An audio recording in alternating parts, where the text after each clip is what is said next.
Bismillahirrahmanirrahim. Alhamdulillah wa salatu wa salamu ala Sayyidina Muhammad. Assalamu alaikum, everybody. It's great to see a lot of old friends, not older, but older friends, alhamdulillah. And it's nice to be back in the area and realize how much you miss people, when you see them. So it's certainly a pleasure, alhamdulillah, to see many of you and see you like with kids and family, and it's like really awesome, and I'm grateful and very happy to be here with you, alhamdulillah. We know that Allah subhanahu wa ta'ala has made the Quran a central part of our life, and one of the challenges that we have as educators in this country is Quranic education. Quranic education starts first with being able to recite the Quran properly. And that usually involves like a 3 or 4 term process where someone will cover some basic books, gradually introducing to them certain terms, certain rules, certain concepts, that in around 4 to 5 terms, you can say that they're going to be reading one of the ways of reciting the Quran properly. Unfortunately, in the West, and I can say specifically in the United States, Quranic studies tends to be very sloppy. And that's the reason that I wrote this book around 1.5 years ago, alhamdulillah. And what this book does, this is a poem that was written by the teacher of my teacher. He's a great scholar, Imam Sheikh Ibrahim Samanudi, rahimahullah ta'ala, who when he died, it was pronounced by Sheikh al-Hudayfi in Medina, A'lam bi kitabillahi ta'ala, like the person who has died today is the most knowledgeable person in the recitation of the Quran. Oftentimes we tend to think of people being the most knowledgeable as being those who have the best voice. And there's no doubt that having a beautiful voice is important, but that doesn't necessarily equate to knowing the art and the form and the rules related to reciting the Quran. So why Sheikh Ibrahim Samanudi may not have been famous for his voice, here are some of the people he taught. Sheikh al-Husri, Sheikh Abdul Basit, Sheikh al-Manshawi, Mashari al-Rashid. When I was in Egypt, Sheikh Mashari used to come to Egypt and go to the village to read to Sheikh Samanudi. So oftentimes, Allah, sometimes they say, preserves the awliya from riyah by making them teachers of people who are famous. So Sheikh Ibrahim Samanudi is famous amongst the ulama, right? Famous amongst scholars, famous amongst people who are like really dedicated to reciting the Quran. But for the masses, someone like Sheikh Ibrahim Samanudi, rahimahullah ta'ala, like they may not know him, but they'll know his impact. So that's why the Prophet said, Al-Akhfi al-Atqiya, that paradise is for those people you don't see them, those pious people that you don't see them, but you can see their impact.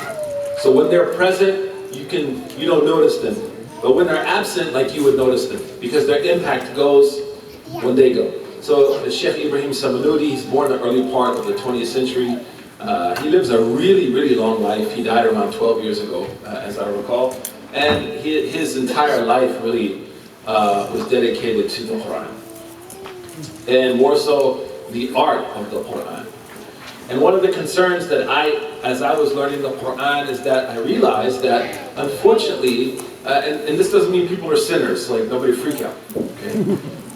But unfortunately, I don't think we have one standardized, proper reading of Hafs in America. What we tend to find is people thinking they're reading with a narration of Imam Hafs, but what we call khalat turuq, right?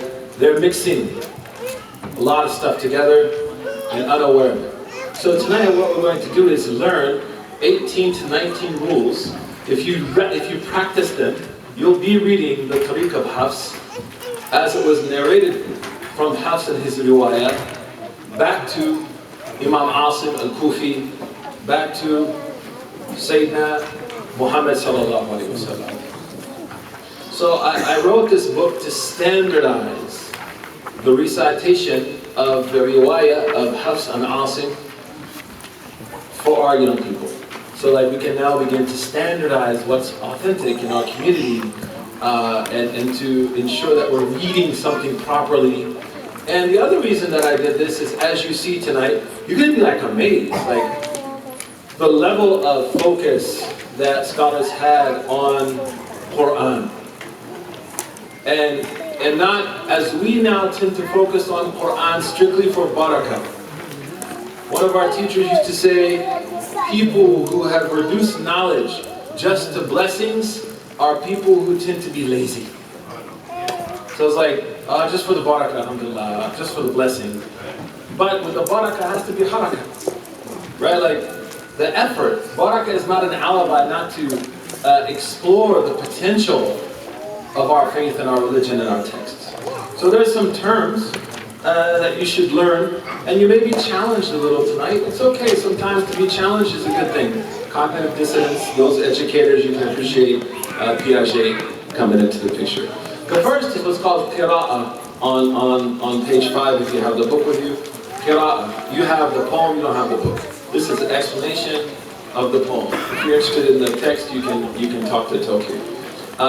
Or you can get it, you can also get this. I'm not trying to sell it, I'm trying to help you. You can find it on Amazon. And this book, by the way, is only sold at cost. There's no profit. وَلَيْسَ بِقُرْآنِهِ مُؤَكِّلًا. Mashallah said. You know, like we shouldn't make money from Quran now. We might make a little money, you know, but it's not Bitcoin. But alhamdulillah, because of people enrolling in Swiss early and engaging for our monthly program, we're able to provide things to make it accessible for the people. So it's sold at cost on Amazon, it's sold at cost. So what are some of the terms that we need to know before we jump into the study of what we're going to study? Number one is the word qira'ah. When scholars use the word qira'ah, and I want you to understand something. I'm not talking about how you may know this word. Like, you may know this word culturally. But now we're dipping into the college. Like if we're on a campus, we walked into the College of Quran. So the terms are now being used by that college. Not by Uncle Fulan from Brooklyn, or Auntie Fatima from Rawalpindi, or Auntie Tiffany from Oklahoma. No. How did the scholars of this science use these words, and what did they mean by these words? And usually this problem happens with my Arab brothers and sisters, because like al-qidam in theology, you say al-qidam like an old person. No, al-qidam means laysa lahu awlawiyya. So the term has a different meaning within the college, within the faculty. So now you and I, we walked into the faculty of Quran. So the meanings are held by that faculty.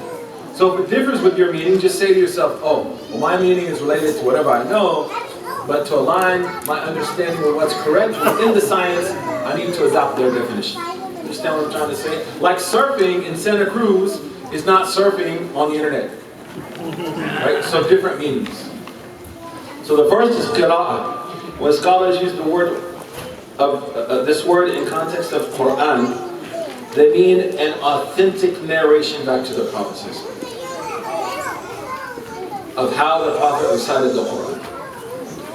And in general, we have 10 major Imams that passed on to us 10 qira'at. But most of you know 7. We'll talk about why. Because most of you were exposed to the Tariq of Imam Shatibi, rahimahullah. So you can say 7 to make it easy for you. And I need you to remember something else, really, really super important. When I say qira'ah, that means like an authentic hadith is sahih, right? An authentic way of reading the Quran is called what? Qira'ah. You can think about it in that way. So authentic hadith is called what? Sahih. Shukran. An authentic way of reading the Quran is called what? Qira'ah. Great.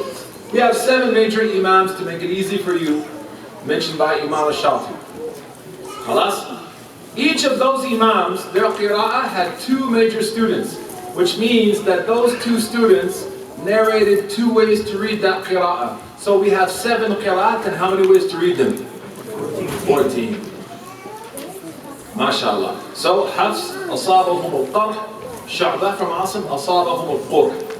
It doesn't change the meaning, doesn't affect anything, and in fact the opposite. People hear this initially like, oh my gosh, I thought Quran was protected. But then when you read this and study this, you're like, holy cow. Like, they really preserve the book of Allah. Subhanahu wa ta'ala. So 7, and all those 7 had 2. So Imam Nafi', we have Warsh and Qalun. Imam Abu Amr al-Sunusi, and so on and so forth. Khalad and Khalaf from Imam Kisai. Imam Asim, who you read, Imam Asim had 2 major students. Imam Hafs, and that's what most of you read, and Imam Shah. Shatibi said, وَحَسُّ وَبِالْأَتْمَانِ كَانْ مُفَضَّلًا. What I'm trying to make is, as one of our teachers used to say, if Muslims took the time to study the Quran, they wouldn't argue over it. They'll learn etiquette, they'll learn adab, they'll learn like there can be more than one way sometimes. Like relax. So for example, not to scare you, we say, اهدنا الصراط المستقيم وصال. Also we say, اهدنا الصراط المستقيم, Rawat Ibn Kathir. And we say, اهدنا الصراط المستقيم. All 3 authentic, all 3 back going to Sayyidina Muhammad sallallahu alayhi wa sallam. We get uncomfortable with differences because we have become a very modern community. What I mean by modern is the negative components of modernity. We're not tolerant. إنما بعثت بالحنفية سمحا عليه الصلاة والسلام. So 3 different qira'at, and each of those different qira'at have 2 major students. So we say a qira'ah, we mean a recitation which is sahih. On Sayyidina Muhammad sallallahu alayhi wa sallam. I think we need to turn down the volume. The second is the name Asim. I used to tell my students, they said, I can't remember all these names. Like, this Imam, this Imam. I said, Imam Asim is awesome. Imam Asim. Ah, Imam Asim. Yeah, Imam Asim. Imam Asim al-Kufi, he was born in 41 after Hijri. Yes, it's super close. And some people say between 41 and 60 Hijriya. And he died around 120, 129 Hijriya. He was considered the greatest reciter of the Quran in Kufa. He's Imam Asim al-Kufi.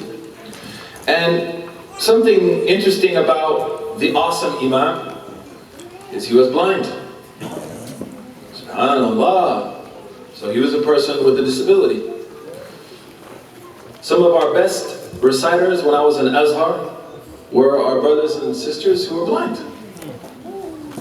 But Imam Asim, he was blind, and he used to have an aide to help him teach. Mashallah alayh.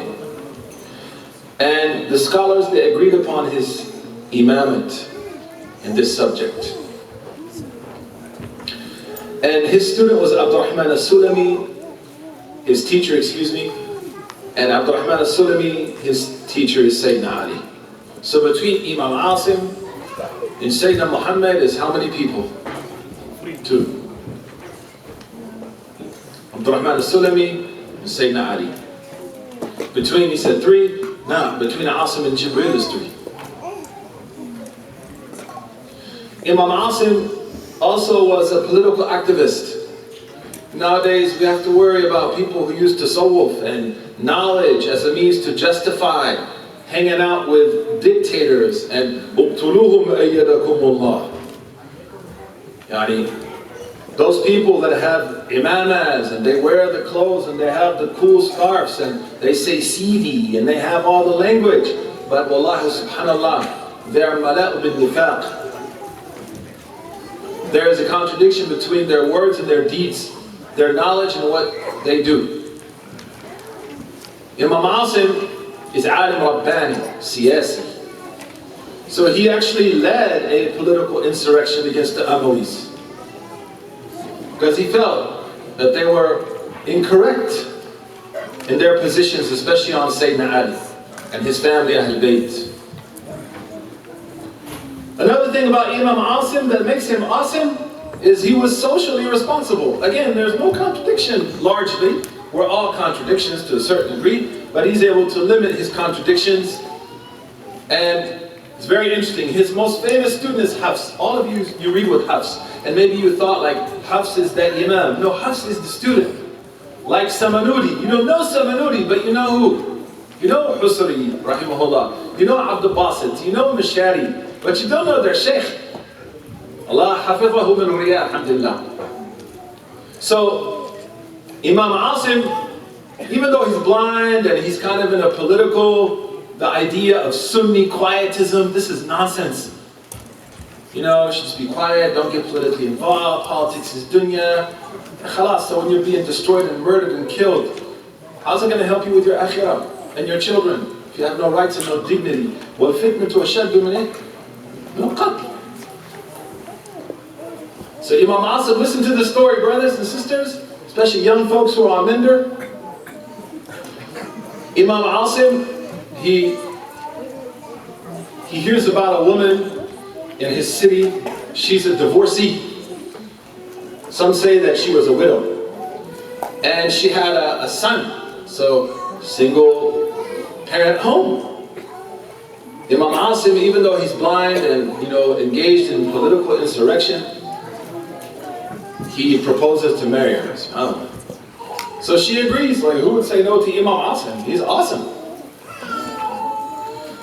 Her son is named Hafs. Oh. That child that did not have a father is Imam Hafs. So we see, like, being socially responsible brings fruit, man. Like, doing the right thing. Of course, there was attraction, I'm sure, and there were reasons they wanted to get married. It wasn't void of attraction or any other things that are important to a marriage. You know, you're not going to marry Shrek just because you feel morally responsible. But she accepts and he marries her. And Imam Hafs becomes the most profound in the narration of Sayyidina Ali, Sayyidina Uthman ibn Affan, through his stepfather, Imam Asim. That's why Shatibi says, وَالْحَفْسُ وَبِالْإِتْقَانِ كَانْ مُفَضَّلًا. SubhanAllah. So it's important that we study scholars. We don't divorce them from like the things they did socially. They're being consummate, and they're standing for justice. Nowadays, scholars try to tell us that being politically active and standing for justice is counter to the tradition. No, your tradition, not our tradition. That's your tradition that you created, but that's not our tradition. We need to be very careful of not getting hoodwinked by state actors, and I'll leave it at that. Or people who are just scared. Like, if you're scared, don't leave.